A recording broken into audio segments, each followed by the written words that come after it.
Welcome to Moe's! If you've never tried the stacks at Moe's, it's like a roller coaster. Filled with 2 crispy tortillas, you realize something big is approaching. And that moment hits when all-natural chicken is added along with Moe's famous queso, fresh veggies, and all-natural shredded cheese. At which point, it's all folded and grilled crispy, flipping your world upside down. So hurry into Moe's Southwest Grill today for the stacks and enjoy the ride of a lifetime.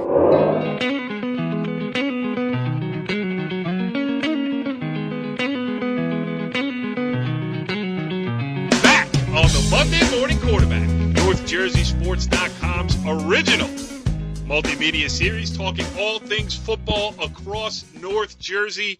This is Season 3, Episode 12, and there is, well, less to talk about this week than any time this season because really there's not that many games left as we careen towards the state finals coming up in 2 weeks at the Meadowlands and various other places across the state. I am Corey Doviak, being joined by my illustrious panel of North Jersey football insiders, starting with our man over there, Jimmy Avitabile. Jimmy, what's going on? Hey, what's up, Corey? Nothing. Pumped up, though. A lot of good football played this past weekend. We're going to talk about it. We will do it with our man, Brandon Gregory. What's up, Brand? Hey, buddy, you said there's not a lot to talk about. Less is more as far as this part of the season, Corey. Absolutely. This is the good stuff, and it's good to have you on. I mean, I'm glad you finished your beat over there with the JV soccer, the volleyball, everything else. Are you cleared to talk football now, Brand? That's my answer, Corey. Yes, I am. You look good in yellow. I can tell you that. Hey, thank you very much. And our NorthJerseySports.com football insider himself, the star of the web series On the Road with Richie B, Richie Ballgame Barton. What's up, Rich? Not a whole lot. No need for an introduction. Let's talk football. Well, you do need a little introduction because if you don't know what we're talking about, you got to go back and watch the episode of On the Road with Richie B, which can be found on our YouTube channel. I always mean to say this every week. I very rarely get to it. If you're looking for old episodes of the Monday Morning Quarterback or any of the other shows that we do here, including On the Road with Richie B, you can check it out at youtube.com/North Jersey Sports. Follow us on Twitter at NJSCom. And the whole social media thing covered here on NorthJerseySports.com. Also on our YouTube channel, and this is where we'll start this week. We're going to start with the big boys in non-public Group 4 because our very own Matt Small, with his latest edition of Small Ball, now running on NorthJerseySports.com, was there in full video. Jimmy, I'll start with you. Bosco Bergen, packed house, great game, right down to the wire. That is, the highest level of Bergen County football being played. Surprised with the result? It was a flip of a coin as far as I was concerned. The big question was Jared Garantano going to play? He did. Bergen jumped out 12-0, seemed to be in control of the game. And then all of a sudden, Don Bosco punched one into the end zone, held Bergen on the next possession, and scored with about a minute left in the second quarter to take a 14-12 lead at the halftime. Yeah. Yeah, the thing about, Bosco just made one or two more plays than Bergen. And like you said, it was a flip of a coin going in. It was a flip of a coin while it was going on, I mean, there's really not too much separating those two teams. And a game-ending, Bergen had the ball last, a game-ending interception for Bosco, and they sealed it. Yeah, we mentioned the emergence of Tommy DeVito, the quarterback for Bosco, and how he's gotten better and better and better as the season has progressed. 3 touchdown passes the other night. Bosco into the state final for the first time since 2011. Yep. Richie B, did you watch the Matt Small edition of Small Ball on the podcast? I did. Always a great job producing that Matt Small does. I'll say I agree with Jimmy. I mean, Tommy DeVito, if Bosco is going to go anywhere, you need solid quarterback play and you need consistent play. Tommy DeVito has gotten better as the season has gone on. And when you have that and the team starts to build, have more confidence in them, all of a sudden, first of all, let's talk about how crazy it is that Bosco hasn't been in a final since 2011. It's really crazy. I read that and I was like, wait, that's a long time for a program of that caliber. Yeah, I mean, they're, kind of chomping at the bit, and it's going to be, the final is going to be very, very interesting. But we'll talk more about that in a little bit. We will? Oh, yeah. You want to talk about it right now? No. This edition of the Monday Morning Quarterback, we're going to just look back at the state semifinals. We'll obviously talk about the teams moving forward, but we're going to do another edition next week. We're coming up with some ideas to get some guys on, maybe a couple guys going to the state final that we could talk to, and also some guys who have played teams going to the state final. So we're going to come up with some, colorful analysis next week for that week for next week's show. But this week, let's stick with the semifinals. And I guess, Brandon, what do you want to talk about? Why don't you pick a section and let's do it that way? Well, something, I'm going to talk about my favorite section. That's obviously Group 4, Section 1. I will start there. What a surprise. What a surprise. That is my stomping grounds. I was actually at the, as you had mentioned, while we were off air, in my yellow crowd control jersey or uniform. I think I said that on the air. Garb. Okay, you did say that on the air? In my garb. I was at the Old Japan Wayne Valley game. And the one word that I've used constantly to describe Old Japan this year is speed.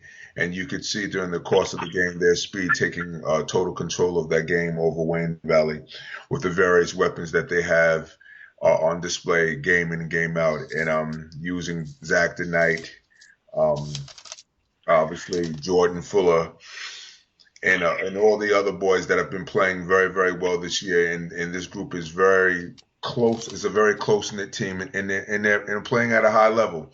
You could see that on both sides of the ball. They were prepared for everything that Wayne Valley threw at them. Wayne Valley's first drive, they went 3 and out, and Old Japan came down and scored. They basically did what they wanted. I think Jordan played one of his best high school games, and all the role players are doing a great job at the school, and that's really what's making the difference. The stars get the name and everything, but it's the role players that are making a difference on this year's team. Everybody's doing their role doing their role very well, Corey. Yeah, you mentioned a kid like Zach Denike, who is not the biggest running back Old Japan has ever had, but he does a lot of damage between the tackles, and he's got 7 straight 100-yard games. He went over 100 yards again against Wayne Valley. And if he can handle, if you have an inside punch to add to when they put Jordan Fuller in the Wildcat, and he's going to stretch a defense, and then even in, their regular formations when they have Kevin Martinez in there, they really have the kind of weapons, and plus the offensive line has played really well. We should mention that. Yes. And they're just getting a lot of production from a lot of places. So while you have to pay attention to Jordan just because of the type of athlete that he is, you really can't just pay attention to Jordan because other guys are hurting. Yes, and that's really the most interesting thing when you do mention Zach and the rest of the crew, the secondary players on offense. What Zach does better than what he has grown and developed over the 3 years since his sophomore year, moving forward to his senior, that he's gotten a whole lot better at, Corey, is that his ability to see the hole and get to the second level, to get on top of the linebackers so quickly, has led him to have the big year that he's had. But that is a product of how great the offensive line has been playing with their point of attack of getting off the ball. So you only get to the second level that quickly if your point of attack ball players are doing well in the offensive line, like we mentioned Johnny Pickenis before, the Pickenis brothers, Johnny and Steven, Michael Mancuso, Stephen Cravani now, and the rest of the crew. That's what's making them such a different team to deal with, their point of attack play. And everything is based off what the offensive line does. Offensive and defensive lines control the scrimmage, and they control the football game. And obviously what they have up at Old Japan right now is as good as you can get in Bergen County football. Yes, but one thing that we have mentioned during the year, and Jimmy, we've said the only team that can really beat Old Japan in its bracket is Old Japan. And Brand, I should say, you were there. We saw a little bit of that late in the first half. Going in, could have made it 28-0 at the end of the half. get a penalty, miss an extra point, miss a field goal, give up a couple big plays on Wayne Valley's really lone drive of the game. Wayne Valley has the momentum going into halftime. A little bit in the second half, too. Same thing happened. They just lost a little bit of focus, and Wayne Valley cuts at the end of the third quarter, only down 28-14. Now, it was a total domination, but still a 2-touchdown game going into the fourth quarter, when Old Japan had the hammer. It took a while to use it. Well, I'll say this much about that, Corey. You mentioned that he missed the field goal, and that was probably the worst attempt that their field goal kicker has done so far this year. Because he hits his extra points 50 yards through the uprights. Extra points in the field goals that have been necessary this year. So that was a bad kick. But something but you got to remember, the other team wants to score too, and the other team wants to play well also. So Wayne Valley took advantage of the situation. There was a couple of turnovers that they took advantage of. They were down 21-7. Like you said, they rolled. Kevin Martinez rolled to the right and threw back to the left on a throwback pass that was intercepted, was brought all the way down inside the 20-yard line, and that changed the momentum of the game. But what you saw in the second half was that Old Japan did keep his composure, and they did what they had to do during the course of the game to finish that game. And I think so far that's what they've been able to do. They're finishing games better than they have in the past, and that's why you're seeing when there are errors along the way, they are able to overcome them and move forward. And that's all that was. It was a mistake. They made a turnover. Wayne Valley made a great play. They drove on downfield. They scored 21-14. Before you know it, boom, Old Japan did what they had to do in the second half. And that's what I'm expecting to see against Wayne Hills. And I'm just going to – and then I'm going to get off of Group 4. It's just ironic. Even though none of the kids were around they were in 7th and 8th grade the last time Wayne Hills and Old Japan played. The second time, it's just like everything is kind of role reverse. Old Japan is the 1 seed. A couple years ago, they were the 7th seed. Wayne Hills was the 1 seed. So it's 1 versus 7 again, and it's just role reversal. So let's see if the number one seed can come through this time. It will be a great accomplishment for the school and the community of Northern Valley. Now, Brandon, what is the Old Japan field goal kicker's name? Yanni with an M. Yanni Metropolis. You did mention on the other side of the bracket, Wayne Hills, the number 7 seed, Richie B, coming out of the 7th spot, went up to Oakland, 21-14 over Indian Hills. And I see this two ways. One, Wayne Hills was the number 7 seed, but I think a lot of people made them the favorite and by a good margin going into that game.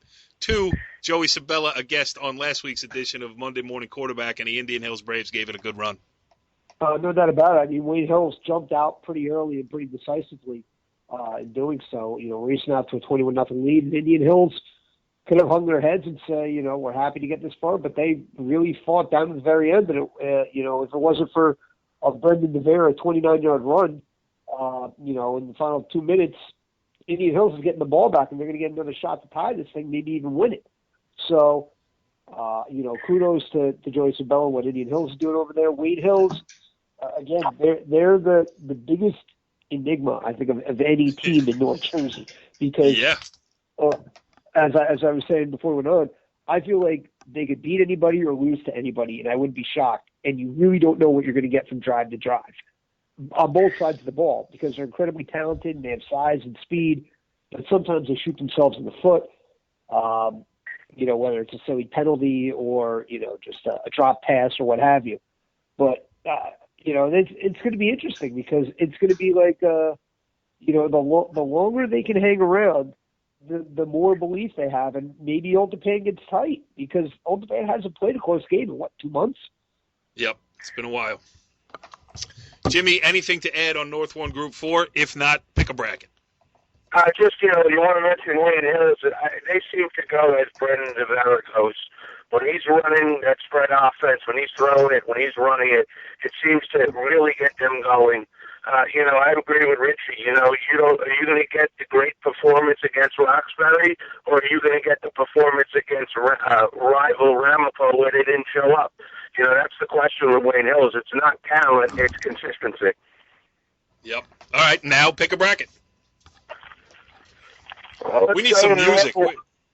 We need some music for like the pick the bracket. Hold on, let me see if I can find something here. If we can just find a. It's the best I can do on short notice. Pick a bracket. Go ahead. Let's go North 1, Group 1. Okay. Verona Defend. taking on Kreskill. Kreskill, first 2 possessions of the game, they're moving the ball. They threw 2 passes that were deflected.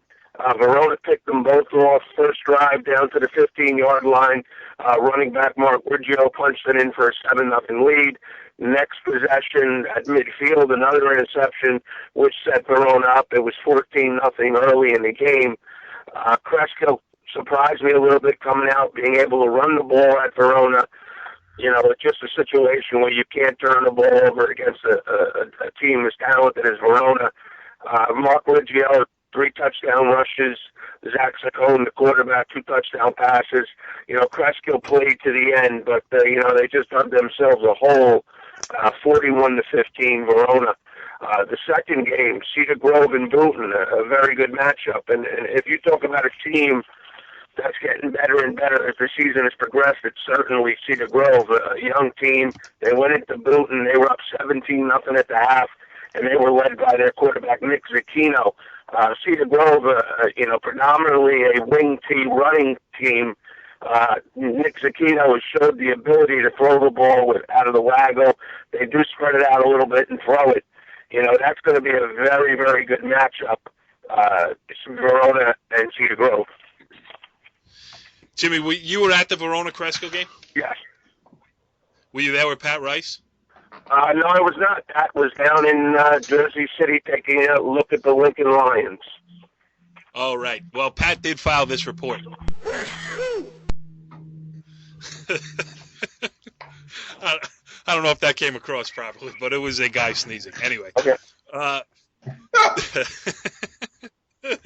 Come on, Brad. I mean, doesn't anybody remember back to season 3, episode 1? All right. I'm out to dinner. Richie, right? Jimmy, you've been on Verona all year. They are the defending champions in that bracket. And Richie B, your poor Boonton Bombers. You picked them to win the bracket and you lost it. Yeah, I mean, well, you know what the thing with Cedar Grove is? I mean, they've run the wing T forever. And, again, it's great when you have a big line and you have, good running backs. But the danger of the wing T is if you fall behind and you don't have a quarterback who could really throw it, you're in trouble. And I thought Boonton, right. I mean, the fact that Boonton only scored 13 points is really the surprise for me. But kudos to Cedar Grove. They get Verona in the final. 2, bitter rivals. And I think it'll be interesting. Verona, though, with their balance, makes it a much more difficult matchup for Cedar Grove. Can Cedar Grove come from behind? That's really what it boils down to. All right, Richie B, pick a bracket. I mean, how do we leave the show without North 1 Group 2? I mean, yeah. Wow is all I can say. I mean, Mawa, 28-7 over Pequannock. Pequannock doing a great job. Ed Kopp, the coach there. I mean, Pequannock was down, to say the least, for quite a number of years. Has been, he's been steady building that program to get to a section semifinal. Great job there. Mawa, though, just too much. Too talented, too experienced, 28-7. And they're moving on to the final against Glenrock, who in the game of the weekend, and my regret is not covering that game. I can tell you that much. Right. Beating Hawthorne 35-34 in overtime. Hawthorne, had a million different ways seemingly to get that game won. Scoring with 36 seconds left. And instead of kicking off, they went for a squib kick. It backfired, and Glenrock ended up with the ball at their own 48. And a couple of plays later, all of a sudden, they're at the 3, and then Timmy Ray catches a touchdown. They kick the extra point, 35-34 final in overtime. A crushing loss for Hawthorne, an exhilarating, win for Glenrock, to say the least. And the crazy thing is, Tommy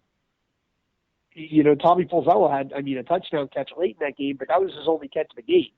And for them to put up 35 points without the production from their top receiver in an offense that is primarily a throwing one is pretty impressive.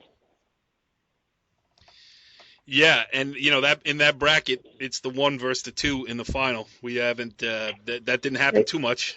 Also in North 1 Group 5, that was also the case there. But Jimmy, I actually have a question for Jimmy.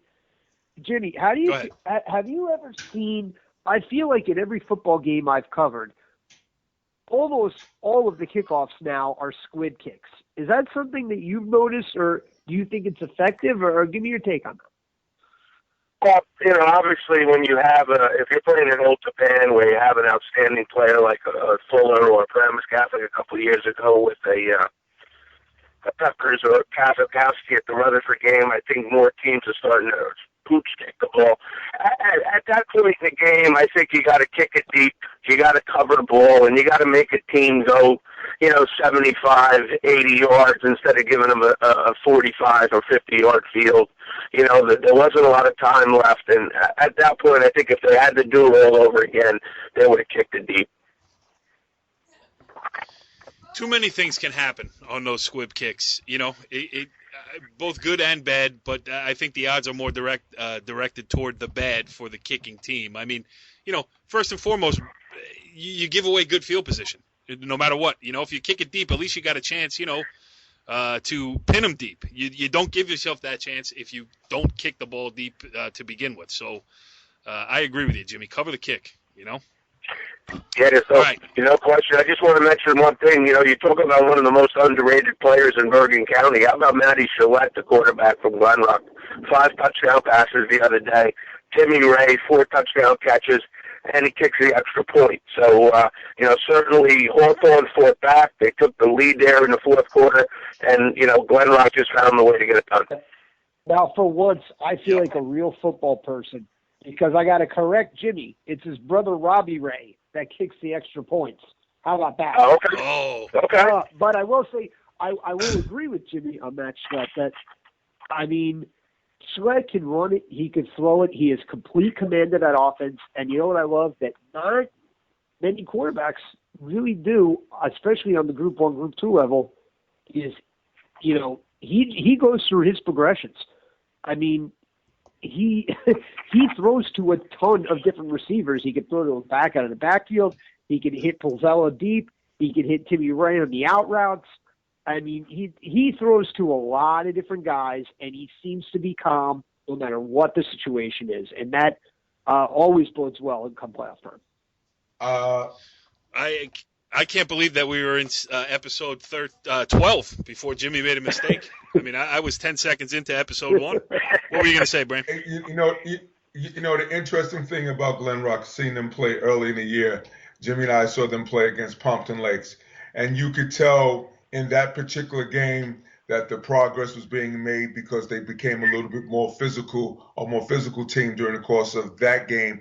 And I think that particular game kind of set the tone for the rest of the season. I know there were other games that, there was some adversity in them, but I think that Pompton Lakes game really set the tone for their season, set them up for this nice run that they're going through. And obviously what Richie said about their quarterback, you could see that he was getting better from that game. And this is what you're seeing right now. You're seeing where he's come from that early part of the season to where he's developed to present date and time. And that's a great win for the Glen Rock program and their coaching staff, along with the community and the players. Yeah, and that's going to be a good final, North 1 Group 2, number 1 Glen Rock against number 2 Mahwah. We'll talk about that a little bit more next week, but that's definitely one that I'm looking forward to previewing. All right, let's move on to North 1 Group 3 here. Riverdale finally got past its playoff nemesis of the last couple of years. Had to hold on late to do it, but 28-21 win over Sparta. Brandon, great job by Riverdale to get back to the state finals again. You're absolutely correct. DJ and the coaching staff in Riverdale and the team got past Sparta, but now they have to go up against a very, very good Ramapo team. A Ramapo team that's clicking on all cylinders. Ramapo is, like you said, Corey, Ramapo is clicking on all cylinders right now. Their offense is really pretty much on point. Their quarterback, Keith Wetzel, is doing a very, very good job. And it's going to be an interesting matchup because I think speed-wise, they're both on the same level, but I think the difference in that game could be the quarterback play, because who can pass the ball a little bit better, who can make maybe that 3rd and 5, 3rd and 6 instead of you relying on the run, who can throw a little bit more of a deep pass, who has a little bit better deep passing game. And I think I will give the edge, a little bit of an edge to the Ramapo quarterback. Dylan Conley is a very good quarterback, don't get me wrong, but I just give a little bit of an edge to the Ramapo quarterback. So besides everything else with what the coaching staff's going to bring to it, trying to deal with both teams' great and powerful and potent offense that both teams have, Corey, in the crew. But yeah, also, I mean, let's first of all, let's just quick tip of the cap to Pascack Valley, the 2-time defending champion. Their run ends at the hands of Ramapo, 45-13 on that side of the draw. And, Ramapo is a team that's one fumble near the goal line away from being undefeated, Jimmy.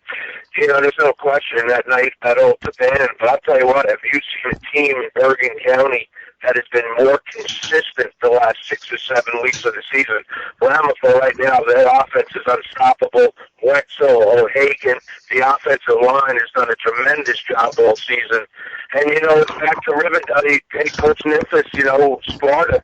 They're up 28-7. Next thing you know, it's 28-21, and Sparta's driving inside their 40-yard line to tie the game. But they found the way, Rivendell, to finally get rid of Sparta as a nemesis. And you got to congratulate Coach Memphis on his 100th win. So I'm sure it was satisfying all the way around. Yeah. Yeah, and that is another game that we got to preview pretty heavily next week. See if we can get some. I'll say this though. Go ahead, Richie. People were saying the same thing about Ramapo last year, and in the Northland Group 3 semifinals, in a game I covered, Riverdale came in there, played good defense, controlled the clock, and was able to walk out with a 10-7 win. It's going to be interesting to see if they try to follow the same blueprint because I think the makeup of both teams is a little bit different this year. But Riverdale's going to go in there, they're not as big of an underdog as I think people are going to make them out. I don't, something, Richard, I wouldn't call them a big underdog. I would say that maybe the game is no more than 4 points or less. But what you want to see is that during the course of the game, if let's say Riverdale does go up, are they going to go conservative, or they're going to keep their offense aggressive? That's the thing. Against Ramapo, there's not going to be enough points that you can feel comfortable until the clock says 00. So that's. You guys are killing next week's show. You're killing next week's show. I'm just throwing stuff out there. Yeah, no, I hear you. And I have a friend in the Ramapo School District who shall remain nameless, Brandon, but knowing our closeness to the Old Tapan School District, was saying set up a game with Old Tapan. That's the one everybody wants to see in the state final, and that would be a great rematch if the old North 1 Group 3 were still in effect, but no longer. So Riverdale Ramapo will be a good final on its own, and Old Tapan Wayne Hill, same thing too. But I would like to see those teams go at it one more time in the big stadium. That would be fun. All right, North 1 Group 5 will close out the public school portion with another great and competitive bracket. This one, every game has been good, and both semifinal games better than good. Brandon, they were great. Something, I'm going to talk a little bit about Hackensack. We talked about this early in the year. The difference in the game the second time around. Where is the great running back in Hackensack? I go back to I had family that remember Billy Harris, the great running back from Hackensack in the late 50s, early 60s. You talk about Derek Taylor. You talk about Dokie Walker. You talk about Joe Dawkins. You talk about Rashidi Brown. Where's that great running back that Hackensack needed in that particular game to get things done? Because that was the difference. He's probably playing at a parochial. And that was the difference in that game. They didn't have, basically what I'm trying to say, they don't have a home run hitter. And if anyone has listened to me in Hackensack, I think that was the difference in the ball game. Because obviously 10-7, you need someone who can make a big play, or you need a couple players who can make big plays. And Hackensack, unfortunately, does not have that present day in time. Maybe there's someone in the wings that's getting ready to come through. But right now, that was the difference in that game, because obviously with Passaic County Tech, they didn't do anything fantastic. But like I said, you need, in games like that, a 10-7 game, it all comes down to who has the playmaker to make a difference. And Hackensack didn't have that player to take them over the top, unfortunately. It was a great run from Benji in the coaching staff, but I think that's the thing that's going to he's going to try to address this upcoming offseason, Corey, in boys. Yep. You know what? Just looking at our picks from before the playoffs started, we were pretty much consistent all the way around, except in that Group 5 where Rich had Union City, Brandon had Bloomfield, Jimmy had Montclair, and I had Hackensack, which, not that it means anything other than the fact that it was up for grabs, I think we all thought. And the two games in the semifinals, Jimmy, the PCT comes back to win it late, and then Ridgewood beats Montclair in overtime. A big win for Chuck Johnson and the boys. Without question, Ridgewood was down 10-0 to a very, very young Montclair team, the three-time defending champion. And I think the one thing that hurt Montclair was their outstanding tailback, Daniel Webb, was only in for about 5 or 6 carries in that game. He hurt his knee in the Union City game. But, I give Coach Johnson credit. Zach Fiegel's 134 yards and 3 touchdowns. And you know what? Year in and year out, Ridgewood is going to be in the picture. And, the question for Passaic Tech is, where is the offense gone? First 5 games of the year, right. First 5 games of the year, I think everyone would agree they were the clear favorite in that section. And it seems that their offense is bogged down. They were up 3-0, and Hackensack scored with about 1:40 left. And give them credit. They were able to find, Derek Clavers was able to break a 24-yard run and win it. But if you're Passaic Tech, you got to try to find your offense in the next 10 days. Yeah, that's true. Yeah, Richie, let's move over to North 2, Group 2, because you covered it. Rutherford with a 38-28 win over Hanover Park. At home in Rutherford, huge win. Back in the state finals for the first time in 12 years. Yeah, I mean, it's a great story. The atmosphere, I mean, Jimmy was there. I thought the atmosphere was awesome. Rutherford had came with a packed house, and it was an interesting game. I mean, Rutherford jumped on top right out of the gate with a touchdown pass from Nick Birchby, 51 seconds in the game. And Hanover Park just seemed like a tricky matchup because they kept throwing one bubble screen after another. But it was working. I mean, they cut it to – it was a strange game because Rutherford kind of dominated the first half, and you look up at 3 minutes to go, and they're only up 17-14. As Jimmy was saying, if they could get to 17-14 at halftime, Rutherford's in trouble because Hanover Park, would have had to feel pretty confident. But Rutherford came right back down and scored. Kevin Kozakowski going in from 1 yard out with 19 seconds left to put them up 24-14, and then Rutherford really – use that to take control in the second half, use that wave of momentum. But Rutherford, I mean, Andy Howell did a great job over there.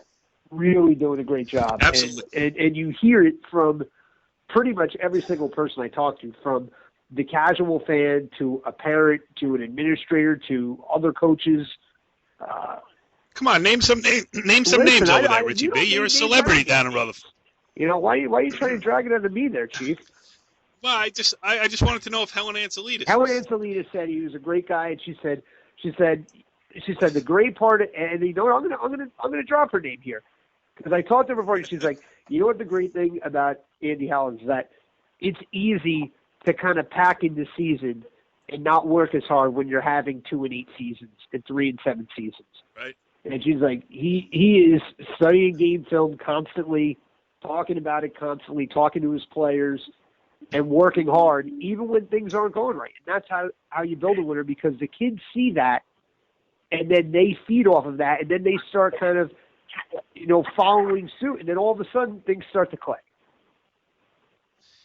I reading your story that you filed here on NorthJerseySports.com, I love the quote you had from Tom Reed. It's the achievement of my life. I mean, I thought we'd have a good season, but we're Rutherford. And I can totally relate to that, spending my life where I've come from, Powell Park, and then now living up in Northvale, which is the little sister of the 4 towns that go to Old Japan. Hey, we're Rutherford. Now, if it happens in baseball, you're not surprised. Rutherford is one of the most dominant small school baseball programs in the state. But for it to happen in football, I mean, I think that quote says it all. Hey, we're Rutherford. Yeah, I mean that's the feeling when when you've had a couple tough seasons in a row. Like, hey, we're not supposed to be here, so anything that happens from now on is gravy. So even though they're an undefeated team, they feel no pressure because they weren't supposed to be there in the first place. But now, and Richie B, in the final, they're going to be playing against your adopted hometown over there in Madison, which beat top-seeded Lenape Valley 14-7 in a game that I'm bummed I didn't cover because it probably took about 45 minutes to play. Well, Lenape Valley not real big on throwing the ball. Never have been. Right. Madison, kind of similar in that way. I mean, Madison's again a little more balanced than that, but that Madison is just known for hard nose, big up front, physical. I mean, Jimmy can attest to that a little bit, and it's going to be an interesting matchup in the final for sure. Jimmy, can you attest to that? I can attest to that. I'll tell you what. One thing about Rutherford, last year I remember all of us were at Palisades Park. And we were watching that game, and Rutherford obviously had come off a very difficult year, and I think they were 0-3 up until that point. But the one thing that I remember Brandon, myself, and you talking about was how hard those kids were playing. And, when I watched that game that's all I kept flashing back to, that this team had paid their dues, had gone through the tough times, and you got to be excited for a team like that. I'll tell you what. Nobody talks about the Rutherford defense.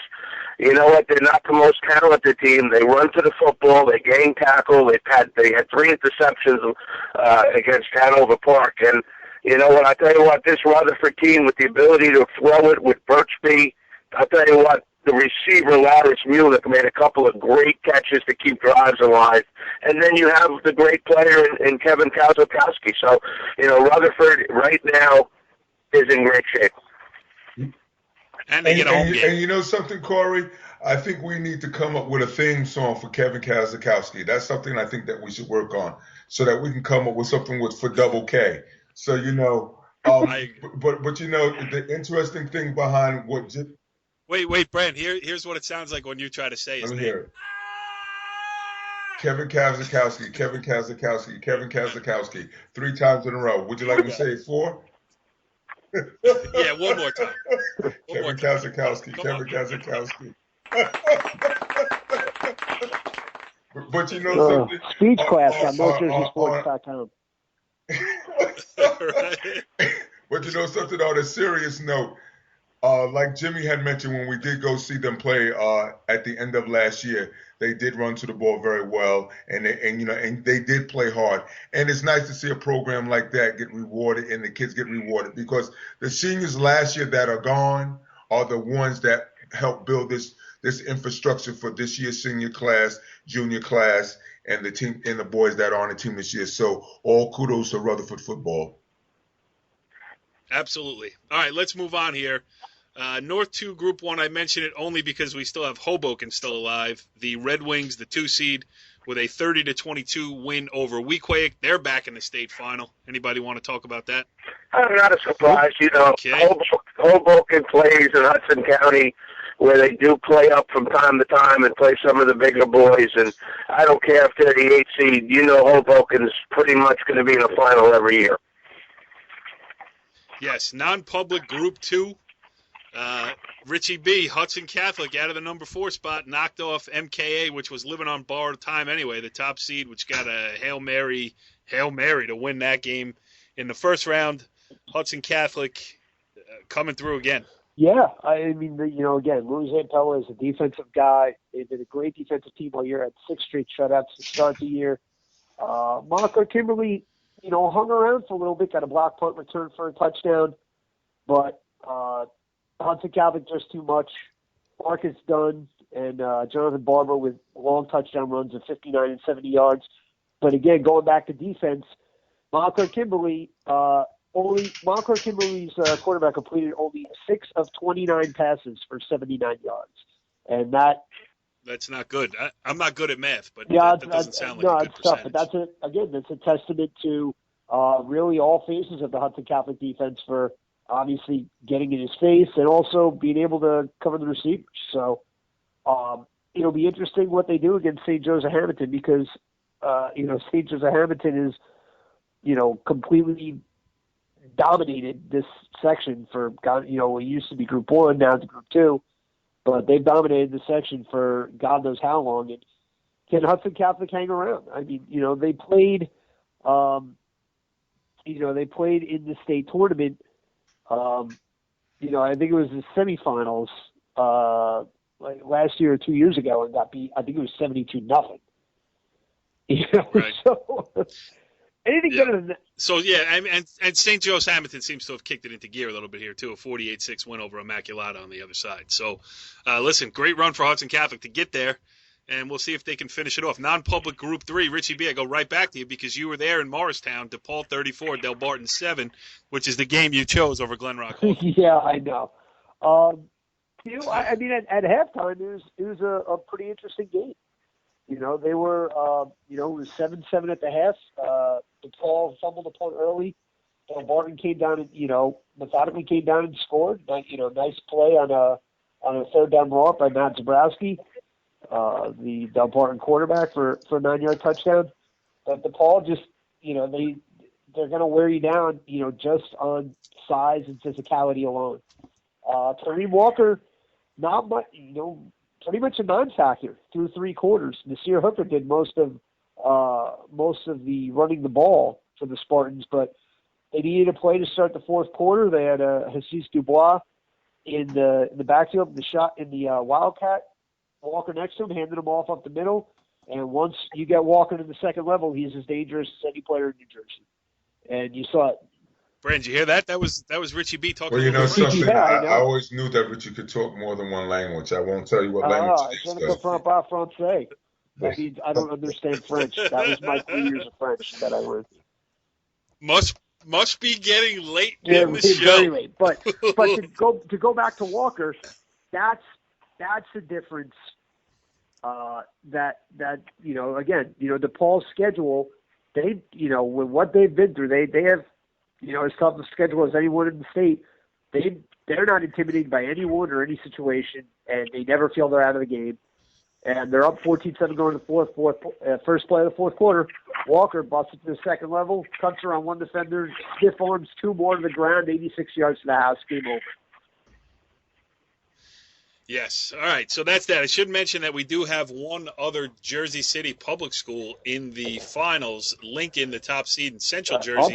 I'll take Group 2 with a 40-26 win over Johnson Regional, and they'll play Raritan in the state final at Kane University on September 5th. The one thing, and we're going to end with this one, we didn't even mention it, and Jimmy, I'll go back to you for it.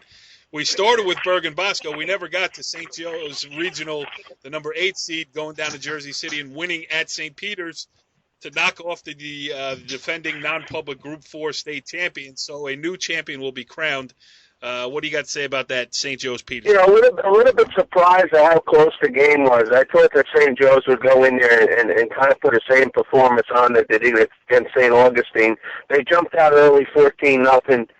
Brian Kearns had an outstanding game, 15 carries for 238 yards and 2 touchdowns. The amazing thing going into that game, he only had 600 and change on the ground. I mean, St. Peter's offensively showed their talent, a very young team offensively, and but St. Joe's just had a little bit too much. The ground attack, Triglia added 127 yards on the ground, so they put up over 400 yards on the ground, St. Joe's, and it's gonna set up a great final at the stadium. The funny thing is, normally these 2 teams would be playing on Thanksgiving. They moved it to week 0 this year. St. Joe's won 17-7, so it gives them both a couple extra days to get ready for the final. That's it. That's the semifinals. Look back next week. We will preview the state finals before we get out and cover them.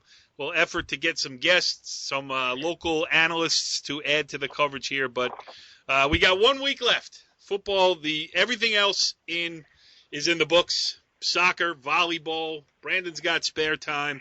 We can turn all of our attention here to football on NorthJerseySports.com, and we will do that. So next week, state final preview. See you then. Follow the leader.